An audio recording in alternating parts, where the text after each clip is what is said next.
하는 것을 사실 우리 아이들이 다 아까 노래 부르면서 연주하면서 다 벌써 설명을 잘했던 것 같아요. 그리고 율동하면서 보니까 참빛, 예수님이 이 땅에 참빛으로 오신 것, 우리에게 생명을 주러 오신 것, 또 기쁨이 되기 위해 오셨던 이런 것들을 사실 저보다 더 설교를 잘 해줬던 것 같아요. 한번 따라합시다. 예수님이 이 땅에 오신 이유. 네, 저는 마태복음 2장 1절에서 11절까지의 말씀에 근거해서 예수님이 이 땅에 왜 오셨나 하는 것을 한번 살펴봤으면 좋겠어요. 영어로 준비할까 하다가 또 뭐 우리 아이들도 있고 어른들도 있고 우리 아이들도 또 우리말에도 또 더 익숙하고 또 한 친구들도 있으니까 우리말로 설교하기로 했습니다. 마태복음 2장에는요 우리가 너무너무 익숙한 성탄절만 오면은 하는 이야기, 동방박사 이야기가 나옵니다. 교회 안 다니는 사람들도 동방박사 이야기는 잘 알아요. 그런데 이 동방박사들이 어디서 왔냐면요 동방에서 왔거든요. 동방이라는 것은 동쪽에, 사실은 어느 나라인지 우리가 짐작만 하지 정확하게는 알 수가 없어요. 그런데 뭐 메소포타미아 지역, 이제 바벨론 지역 정도가 되지 않을까 이렇게 생각을 하는데, 어쨌든 머나먼 외국 나라에서 어떤 사람들은 이 동방 박사들을 천문학자들이었을 것이다, 점성술가였을 것이다. 아까 하임이가 읽었던 성경을 보니까 wise man으로 나오는데, 또 어떤 성경은 Magi's로 나오기도 하고요, 또 어떤 성경은 kings로 나오기도 해요. 그래서 아무튼 너무 높고 학식이 빼어나고 대단한 그런 사람들이 왔을 것이다, 우리가 짐작할 수 있지요. 근데 이 사람들이 그 먼 동쪽에서 예루살렘으로 와서, 예루살렘의 당시 제일 높은 사람이 누구였냐면 헤롯이라는 왕, 엄밀히 말하면 분봉왕이라는 헤롯을 만나러 왔다는 거예요. 그런데 이 궁전에서 헤롯을 만나고 대뜸 물어보는 소리가 유대인의 왕으로 오신 사람이 어디 있습니까? 이렇게 물어보는 거예요. 이거 좀 놀라운 질문이거든요. 왜냐하면 유대에서 제일 높은 사람이 당시에 헤롯이에요. 헤롯은 원래는 이스라엘 사람이 아닌데 이스라엘 사람들이 싫어했었던 에돔 사람이었는데, 그런데 이 사람이 로마의 권력에 잘 보여가지고 이 유대의 총독으로 오게 됩니다. 처음에는. 그랬다가 나중에는 유대의 분봉왕, 분봉왕이라는 것은 원래 이 사람들한테서 나온 이 사람들 왕은 아닌데 로마에서 그쪽에다가 보낸 그런 왕을 대신하는 사람이다 해서 분봉왕이라는 어려운 말을 쓰는데요. 어쨌든 40년 넘게 유대 땅에서, 유대 사람도 아니면서 거기에서 권세를 부렸으니까 사실 얼마나 정치적으로 빼어나고 사실 때로는 잔인한 그런 사람이기도 했다고 해요. 자기의 왕좌를 지키기 위해서라면 자기 자식들이나 또 아내나 장모를 무참하게 죽일 수 있을 만큼 자기의 왕좌를 지키기 위해서라면 무슨 일이든지 할 수 있었던 그 사람, 그리고 유대 사람들에게 성전이 되게 중요하다는 것을 알고 있었기 때문에 헤롯의 성전이라고 불리기도 하지요. 예루살렘 한가운데에다가 그 유대 사람들의 성전을 중건 다시 이렇게 지어줬던 그런 정치적으로 굉장히 기술이 빼어나고 또 이렇게 사람들을 때로는 무섭게 또 때로는 회유를 하면서 다스리던 그런 사람이 있었다는 거예요. 그런데 어쨌든 버젓이 왕이 있는데 당신들의 왕이 태어난 곳이 어디입니까? 물었으니까 그야말로 소동이 나게 된 거죠. 그래서 이 헤롯은 그 나라에 있는 제일 똑똑한 사람들을 불러 모읍니다. 대제사장과 또 서기관들을 불러 모아서, 아니 저 먼 나라 외국에서 온 학자들이 유대의 진짜 임금이 나온다고 하는데 그 사람이 난다면 어디 나겠는지 얘기해 보라, 이렇게 얘기하니까 이 사람들이 주저하지 않고 그 베들레헴일걸요? 이렇게 얘기를 하는 거예요. 그런데 여러분, 이 베들레헴이라는 곳이 지금은 이제 예루살렘에 가보면 남쪽으로 불과 한 6마일 정도 떨어져 있는 제법 높은 언덕에 위치한 그런 도시예요. 여러분들이 버스를 타면 한 20-30분이면 갈 수 있는 곳. 그런데 그곳에 사실 이 베들레헴은 당시의 사람들은 예수님이 언젠가 조만간 오실 것을 알고 있었어요. 그리고 오신다면 베들레헴에 올 것도 알고 있었던 것 같아요. 왜냐하면 구약 곳곳에서 장차 오실 예수님에 대해서 예언을 하고 있었거든요. 무려 몇백 년 전부터 예수님이 곧 오신다. 기름 부으신 이가 오신다. 그리고 우리를 구원할 메시아가 오신다. 심지어 어디에 오시는지, 어떤 모습으로 오시는지 아주 구체적으로 예언된 것들이 곳곳에 있었단 말입니다. 그래서 동방 박사들뿐만 아니라 그 나라에 있던 대제사장들과 서기관들이 전부 예수님이 오신다 그러면 베들레헴이에요. 알고 있었다고 해요. 이 베들레헴이 떡집이라 그러죠. 벳 그러면은 집이고요. 그다음에 이제 레헴 그러면 이게 떡, 빵을 얘기하는데 그래서 베들레헴 떡집이다. 사실 이 베들레헴은 이새의 아들이었던 다윗이 태어난 고향이기도 하고 또 사무엘 선지자한테 다윗이 기름 부음을 받았던 곳이기도 하고요. 또 모압 땅으로 흉년에 도망갔었던 이 나오미라는 여인이 나중에 며느리 룻과 함께 돌아와서 예수님의 계보를 잇는 그 땅이기도 하고 또 믿음의 조상이었던 야곱이 가장 사랑했던 라헬을 묻었던 땅이기도 하고요. 그래서 베들레헴에는 이새의 아들로 곧 이제 다윗의 계보를 잇는 하나님의 아들이 올 것이다. 사람들이 알고 있었던 거지요. 그래서 헤롯이 마음에도 없는 소리를 해요. 동방 박사들한테 베들레헴으로 가서 무슨 일이 있는지 보고 저한테도 알려주세요. 저도 거기 가서 예배 좀 드리게. 예배는 무슨 예배입니까? 그렇죠. 자기가 왕 노릇을 해야 되는데 진짜 왕이 온다고 하니까 사실 나중에 보면은 예수님 태어나는 그 시기를 계산을 해서 그때로부터 2살 아래에 있는 아이들을 무참하게 죽여라고 명령을 했던 것이 헤롯이기도 하거든요. 어쨌든 이 동방 박사들이 별의 안내를 받아서 예수님이 태어난 곳까지 가게 됩니다.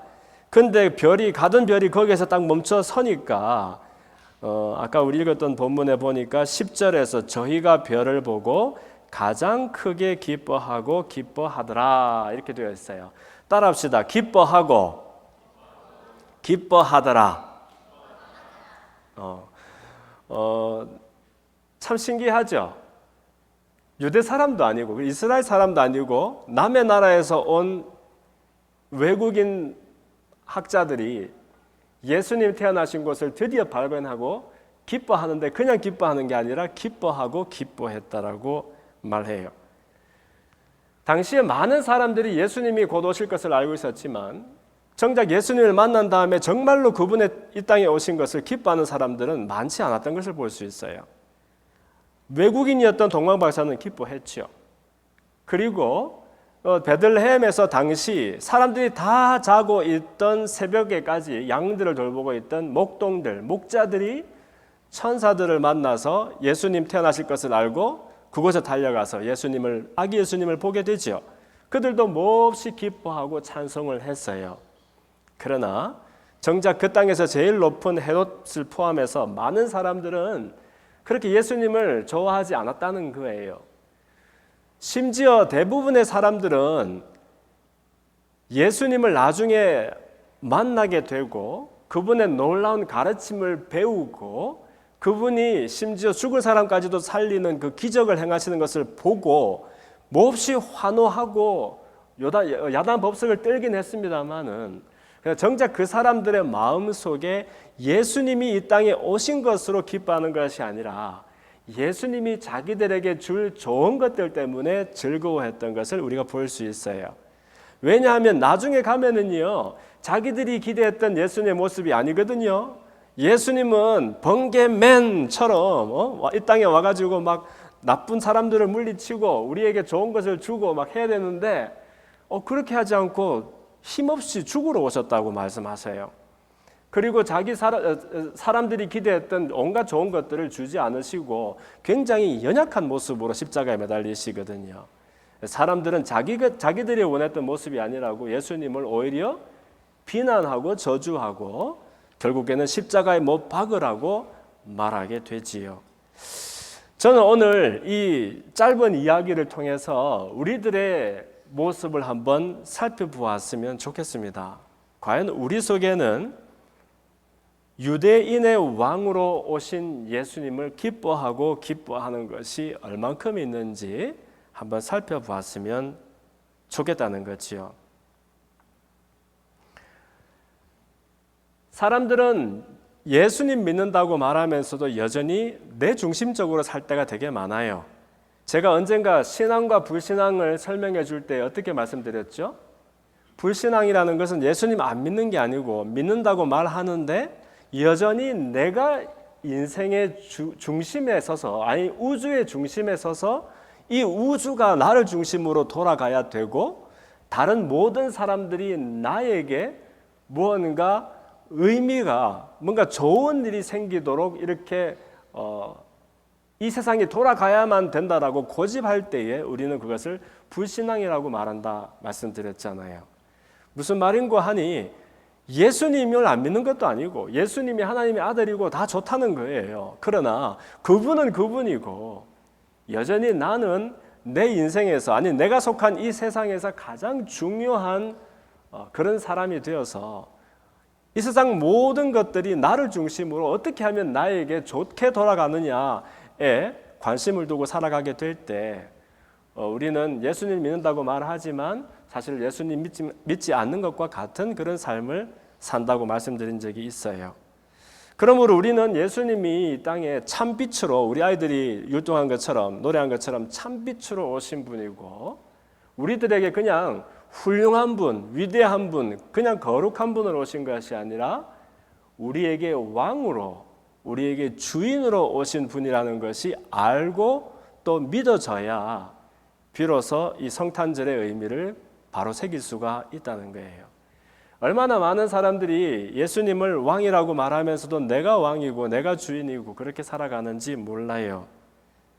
그러나 우리는 마치 동방 박사들처럼 아기 예수님의 탄생을 보고서 기뻐하고 또 기뻐하는 그 우리의 기쁨의 이유가, 와, 예수님이 오셨네, 나에게 이제 드디어 좋은 일을 주시려고, 나를 어디서 구원하시려고.